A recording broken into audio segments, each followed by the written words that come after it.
Dalam Bapa dan Putra dan Roh Kudus. Amin. Allah yang penuh kasih, Engkau mengirim putramu Yesus sebagai Mesias, penyelamat dan penebus, pembebas kami sehingga kami dapat mengalami, merasakan, melihat Engkau. Bantu kami Mesias itu dalam keseharian kami, dalam hidup kami, dalam hal yang konkret dalam diri kami. Terpujilah namamu kini dan sepanjang segala masa. Amin.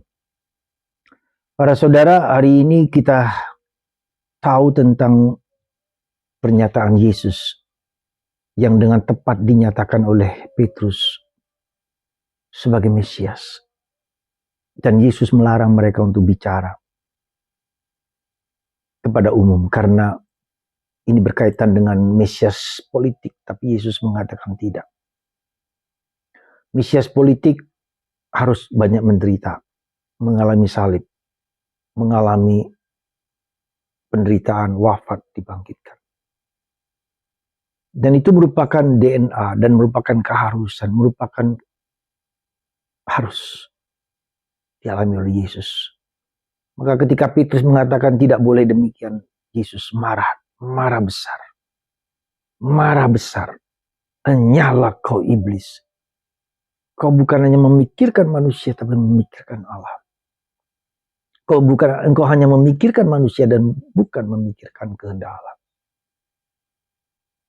Sungguh-sungguh, revelasi Yesus yang menjadi panutan kita, yang menjadi inti ajaran. Dan Yesus mengatakan, kalau engkau tidak menyangkal dirimu, kau tidak layak bagiku. Kau harus memanggul salibmu sendiri, bukan salib orang lain, salibmu sendiri dulu. Saudara, bagaimana meramu bacaan hari ini dengan baik?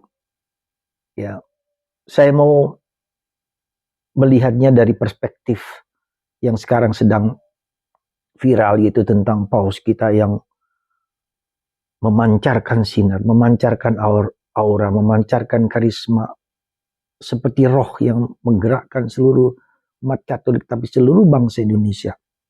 Semua seperti magnet yang membawa, yang memancar dari dia. Mengalirlah kekuatan, mengalirlah rahmat kepada setiap orang. Dan orang kagum kesederhanaan, damainya, kesahajaannya, merangkul setiap orang, siapapun juga, terutama orang kecil, miskin, terlantar, tertindas, difabel, cacat. Ini saya ingat akan kata-kata Yesus. Semua orang ingin menjamah jubah Yesus, menjamah jubah.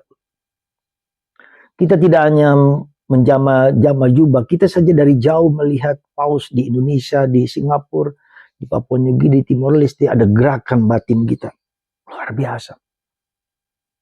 Sinar itu luar biasa, dan itu membuat orang menangis kagum.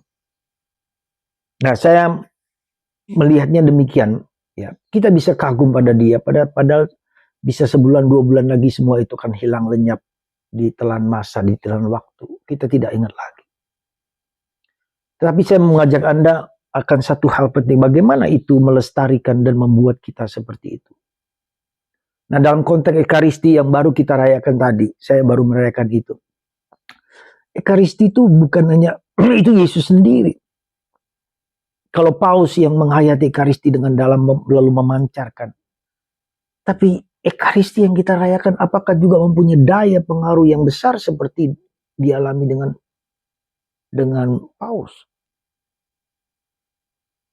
Padahal kita setiap hari, setiap minggu merayakannya. Apakah daya itu muncul dalam diri kita? Apakah daya itu muncul dalam diri pastor atau saya sendiri?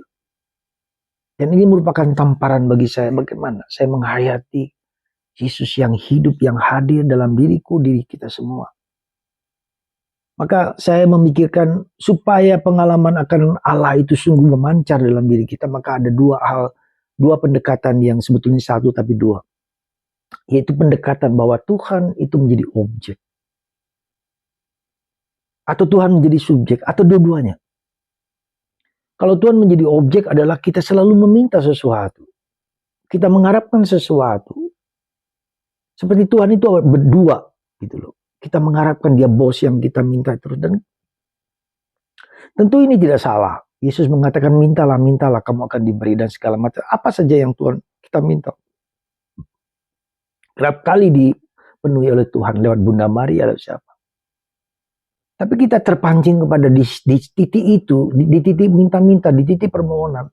Harusnya masuk, itu menjadi objek. Harusnya masuk menjadi subjek. Tuhan adalah pribadi yang kita dialog, yang hadir, yang merasa kehadirannya. Kita bisa melihat Tuhan yang hadir. Nah, sisi subjek ini. Dan memang sebetulnya dua hal ini satu, tidak salah dua-duanya. Tetapi yang ketika objek ini menjadi subjek, Tuhan yang hadir, yang kurasakan, Tuhan yang hidup, yang menggerakkan saya, menghidupi saya. Jadi dua sisi ini, ya, sebetulnya sisi ini satu saya katakan. Tapi untuk dari objek menjadi subjek ini butuh waktu yang lama dan butuh waktu penderitaan. Itulah Yesus mengatakan, kalau kamu tidak menyangkal dirimu, karena ini objek ini kita menjadi apa? Ego kita minta sesuatu, ego. Supaya ego dari subjek, dari objek ke subjek ini membutuhkan waktu yang lama dan membutuhkan pengorbanan. Pengorbanan yang luar biasa. Menyangkal diri. Supaya kita tidak hanya minta apa yang kita butuhkan, tetapi kita juga melayani kehendak Tuhan dalam diriku.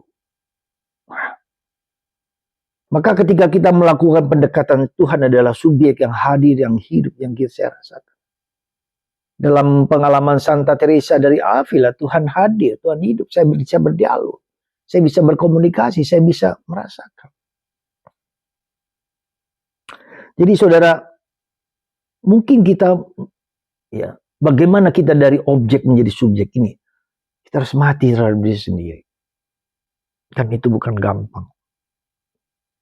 Baru-baru ini seorang teman menceritakan bagaimana dia mengalami Tuhan Yesus yang luar biasa.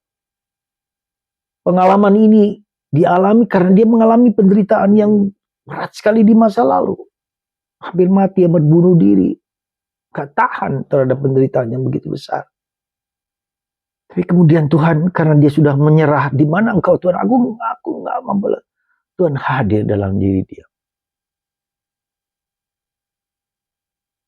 Dan Tuhan mengubahnya. Tuhan memberikan anugerah. Tuhan, dia merasakan kehadiran Tuhan. Dan kenapa aku Tuhan? Aku yang berdosa ini kau teruskan. Berikan rahmat, konsolasi. Iya, karena Tuhan mencintai kita. Tuhan mencintaimu, kataku. Dia hanya bisa menangis, terseduh dan mengatakan, ya Tuhan dan Allahku. Katakanlah let it be. Terjadilah padaku menurut perkataanmu. Katakan terus terang, terjadilah padaku menurut perkataanmu. Tidak lain, tidak bukan. Katakan itu. Kita akan jadikan alat seperti paus kita ini.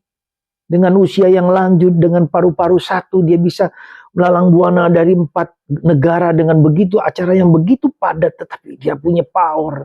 Tuhan sungguh-sungguh menggunakan dia sebagai alat.